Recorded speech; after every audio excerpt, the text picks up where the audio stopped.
All right, let's get to some other movers. Rite Aid shares are sharply lower. That's after the company reported a miss on earnings and slashed its fiscal 2023 outlook for net loss and adjusted EBITDA. The company's CEO noting that Rite Aid expects continued pressure on consumer spending and supply chain challenges as it looks ahead to the second half of the year. So the decreases that we're talking about here, so adjusted EBITDA for the full year, going to be at most $490 million. That's a decrease in the upper end of that forecast of $10 million. So not great there. Adjusted loss per share going to be worse than estimated. And this is another one where we've seen some struggle here consistently from Rite Aid. Yeah.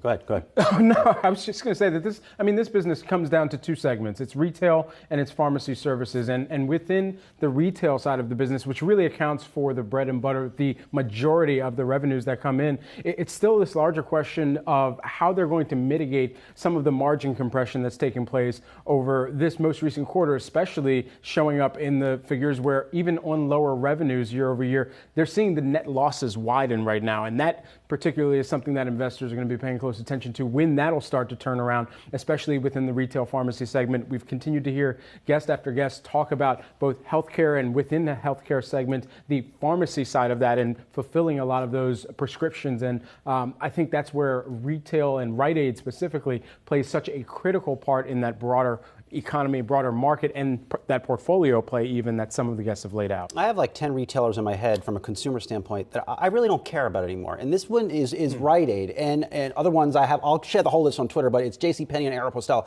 And I say that because right by my house, I have a Rite Aid next to a Target.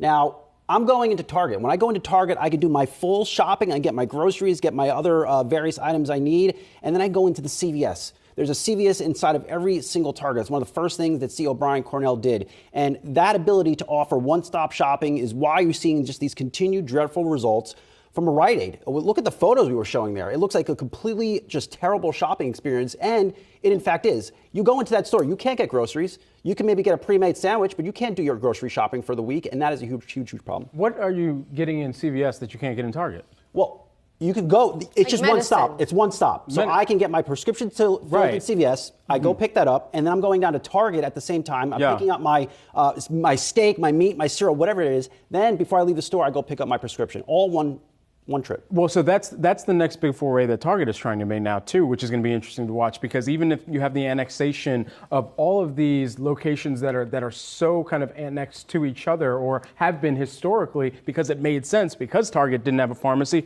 Target's now starting to put some of the pharmacies in their locations, which is directly going to hit into that's what he's saying. Rite Aid. CVS, he's saying the CVS is inside of the Target. Inside of the Target. It's amazing. Yeah, it's a great experience. Wonderful. Get my prescription, get my steak on the way out. I get my Starbucks coffee, get my prescription on the way out. Boom, done, out. Awesome. No reason to go to the Rite Aid next door. No clue how it's even open. Don't even know. I'm glad we're on the same page about that. Got you.